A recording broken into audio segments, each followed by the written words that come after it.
Today I'm taking you on a journey aboard the Queen Mary 2, the world's last ocean liner and the iconic flagship of the Cunard line. I'm staying in a Britannia Club balcony cabin and I'll be exploring the ship from top to bottom, the amazing spaces, dining and entertainment. This ship is famous for its transatlantic crossings, but today I'm hopping on board for a short 2-day voyage to Hamburg in Germany. So let's get going. I'm starting today by travelling to Southampton's Mayflower terminal, where Queen Mary 2 is in port today. Before even entering the terminal, we're directed to the baggage pods to drop luggage, which will be delivered straight from curbside to our rooms. As part of the Britannia Club package, we're able to use the priority check-in, though we've been assigned an early boarding time, so the terminal is pretty empty anyway. And in just a few minutes, we're seeing this incredible ship up close as we prepare to step on board.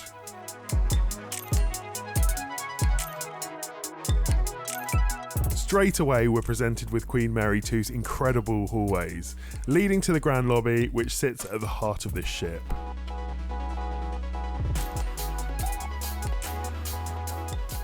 This elegant space spans 5 decks, with the upper level leading off to the shops and champagne bar, and the lower level housing the purser's office and Empire Casino.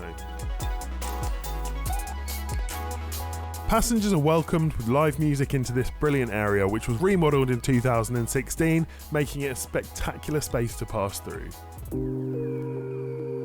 But before we get to exploring, I'm heading up to deck 13 to check out my Britannia Club balcony stateroom.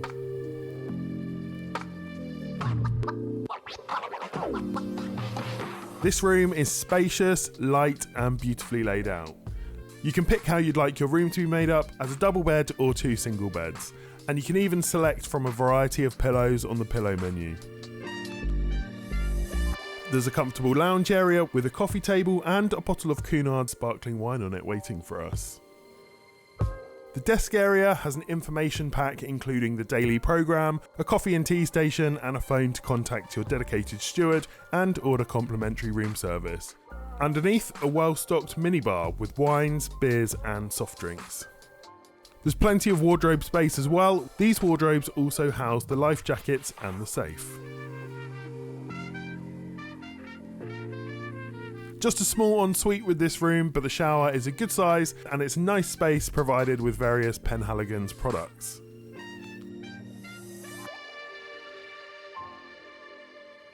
Being up on deck 13, the balcony offers great views. Right now it's just some painters touching up the ship and a car park, but it's great to have this private space to enjoy once we depart. But now it's time to head out and explore, and after finding our bearings, we're heading downstairs to the King's Court on deck 7 for a quick snack before the sail away party. The King's Court is the main buffet area of this ship and offers a very casual dining experience. There's a brilliant selection here, a range of world cuisines, countless snacks, desserts and sweet treats. There's a more laid back approach to seating and guests seem to absolutely love it in here. It can get really busy. For now, I'm just going for a couple of desserts and they were both excellent. Next, we're heading to the pool decks at the rear of the ship, and on a 28-degree day like today, there's no better place to be with a cocktail as the ship gets ready to sail. I really wasn't expecting such a lively atmosphere so soon, but the performers were fantastic and everyone was enjoying being outside.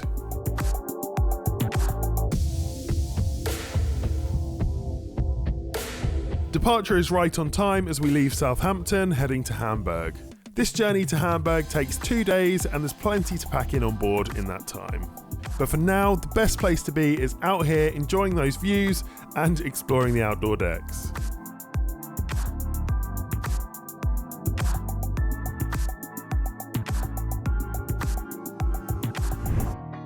Time to move on as we've got another part of the ship that I want to check out back on deck 3, the Golden Lion pub, another popular space and for great reason.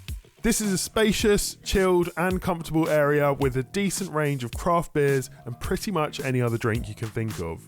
And if you find yourself loving those craft beers, they're also available to purchase to take home. Like most of the restaurants on board, dining here is included and offers a permanent menu of British pub classics created in partnership with 2 Michelin star chef Michel Roux. I actually spotted him on board during this voyage in the Veranda restaurant where he's collaborating with Cunard on their tasting menu.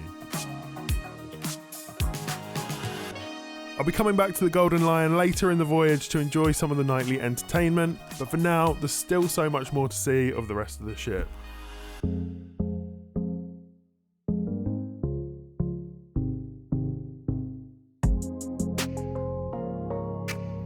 The Corinthia Lounge is probably the most chilled bar on the ship. It's a smart and relaxing space, though casual dress is always allowed here, even when formal dress codes are requested in the other venues. Like most of the bars on QM2, the Corinthia Lounge hosts regular live music, but also quiz nights. Light breakfasts are served in here in the mornings, with light bites being served in the afternoons.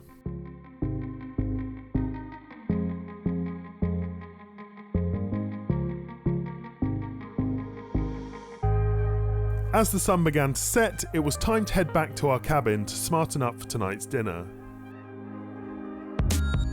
The Britannia restaurant is one of the most impressive areas of the ship, with its glass roof and grand Art Deco design. This restaurant spans 2 full decks of the ship and has capacity for over 1,000 guests. The Britannia restaurant offers a breakfast, lunch and dinner service, all included in the fare. Our fare also grants us access to the Britannia Club, a separate, more intimate section of the restaurant, with every evening offering a new 4 or 5 course menu.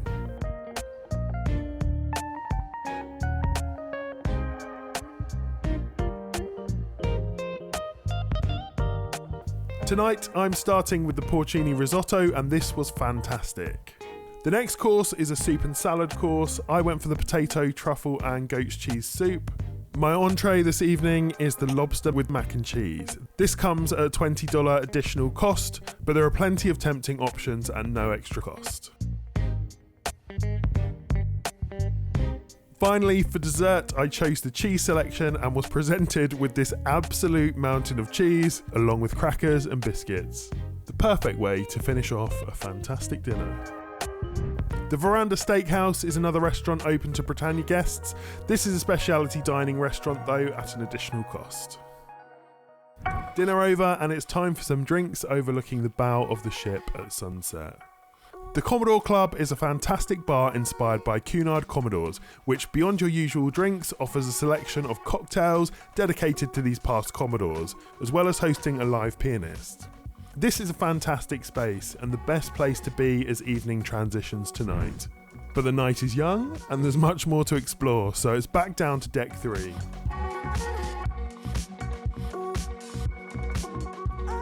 The Chart Room is a cocktail bar just off the grand lobby. By day, this lounge offers drinks and savoury treats. By night, it's all about Zodiac-themed cocktails and live jazz music. Adjoined to the Chart Room is the Champagne Bar, offering a selection of champagnes and sparkling wines, but also acts as an extension to the popular Chart Room.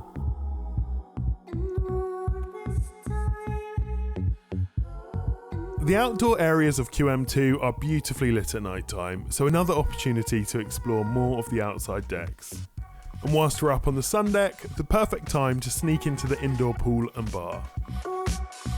The Pavilion Pool and Bar is the all-weather pool area with a retractable roof for when the weather is good. As you can see, it's closed for the night, but it's a relaxing space with a pool, 2 jacuzzis, loungers and a bar.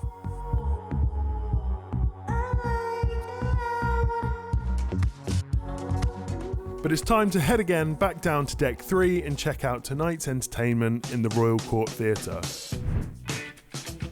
The Royal Court Theatre is the ship's main theatre for live music, lectures and productions. Performing tonight, the Overtures, who describe themselves as a 60s tribute band. These guys have performed sellout shows in Vegas, as well as supporting huge stars such as Elton John, and put on a great show of 60s classics. Last on the agenda tonight, back to the King's Court for the midnight buffet. This space reopens at 11 p.m. to serve a smaller selection of food to finish the evening. And after some greasy snacks, I think it's time for bed.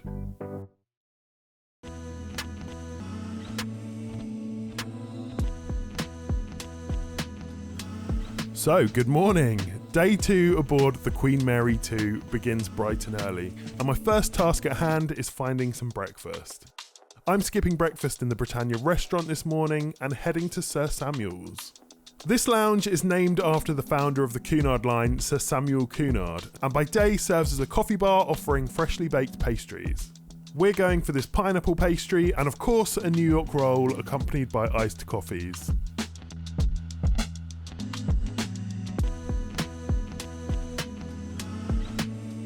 Sir Samuel's is located right next door to all of the shops on board, and there are some super fancy ones. Think designer jewellery and fashion, as well as a gift shop for Cunard souvenirs.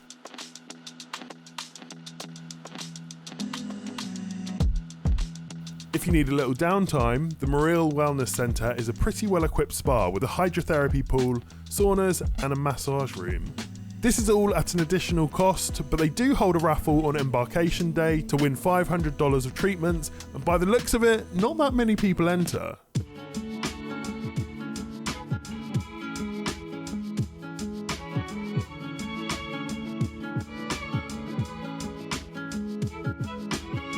Down on deck 2 is the Illuminations Theatre, and this is a pretty special place. This theatre screens feature films and hosts guest lectures, but it's most well known for housing a planetarium. The space is amazing, with a whopping 500 seats. For the planetarium though, there's only 150 seats, they're the red ones located in the middle. There's usually a couple of planetarium shows per day, but don't be late, you can't enter once the show has started, as I learnt the hard way.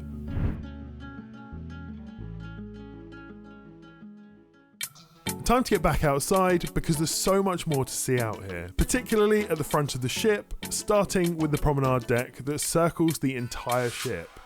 This leads round to the bow of the ship where you can get up close with the front of Queen Mary 2. Out here are what are nicknamed the Commodore's cufflinks, the enormous spare propeller blades for the ship. Heading back inside and upstairs takes us to Queen Mary 2's library. There's over 8,000 books in here which are available to passengers to borrow for the duration of the voyage, or you can simply find a seat and read in one of the ship's more peaceful areas. This library is pristine and such a fantastic space on board, and popular for that very reason. There's a bookshop next door where you can pick up more books to keep and Cunard souvenirs. The decks at the front part of the ship are connected by these awesome glass lifts on either side, which take you up to the observation deck. This is located directly under the ship's bridge, and the views are amazing from here.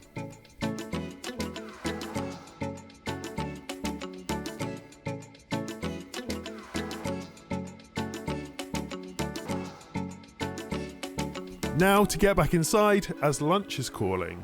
And we're heading back to the Britannia restaurant, though we've asked to sit in the main dining room this time. Lunch in the Britannia restaurant is a little more casual than dinner, and there's another 4 courses on offer today. Stepping foot in this restaurant is never not impressive. For my starter today, crispy squid. Tasty, very crispy and well cooked. Skipping ahead to the main course, I've gone for the minute steak. This was really tasty as well. No dessert this time, I'm saving myself for what's coming next. Every day at 3:30 PM, the Queen's Room, the ship's ballroom, hosts afternoon tea. This is a special occasion and one not to be missed, and for that reason it fills up quick. We arrived an hour early and it was already on its way to filling up. The afternoon tea menu changes every day, but always offers sandwiches, scones and patisserie, alongside tea or coffee, served from a procession of white-gloved waiters to the music of a string quartet. Afternoon tea completely lived up to its reputation, a massive highlight of our time on board. Before we get ready for tonight's gala evening, there's just enough time to properly check out the sun deck. Up here, there are various deck games as well as a sports court and golf net. The temperatures dropped today, but this is another area where sun loungers can be found when it's warm. The lookout is also another area up here above the ship's bridge, and this is a sheltered observation deck overlooking the front of the ship. Quick turnaround and it's back to the Britannia Club for dinner and the start of tonight's gala evening. It's actually gala optional tonight, but most people chose to embrace the occasion. A seafood gnocchi to start tonight, and by this point I felt like I'd eaten so much, so skipped the second course and went straight to my main. A fantastic sirloin steak with hand-cut chips. And for tonight's dessert, I chose the vanilla cheesecake.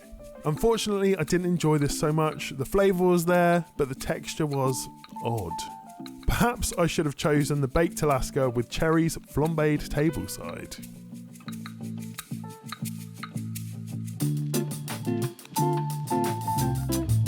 Dinner tonight is finished off with coffee and petit fours before venturing back to the Queen's Room, where the ball is about to begin. Performing once again are the Overtures, and as you can see, they really got the dance floor going. Just behind the Queen's Room is the G32 nightclub.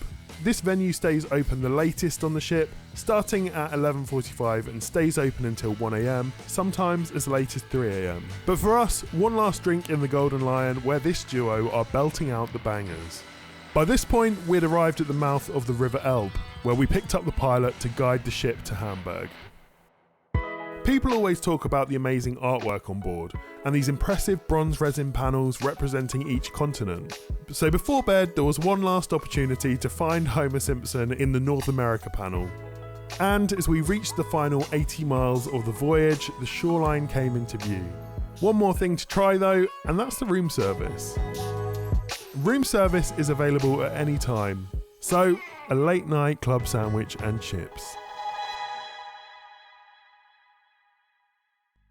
As the sun came up over Hamburg and I continued to sleep, the ship glided gently into port. Queen Mary 2 passes right through the city with some amazing views of the waterfront if you get up early enough. By the time I woke up, the ship was docked, ready for disembarkation, and unfortunately, no time for breakfast this morning. Queen Mary 2 is absolutely a special ship, and my time aboard has been fantastic. After just 2 days, I've only begun to scratch the surface of everything she has to offer. And hopefully, one day I'll be back to enjoy the Cunard experience on a longer voyage, maybe at a slightly slower pace. If you enjoyed this glimpse of life aboard the Queen Mary 2, don't forget to like and subscribe for more travel experiences.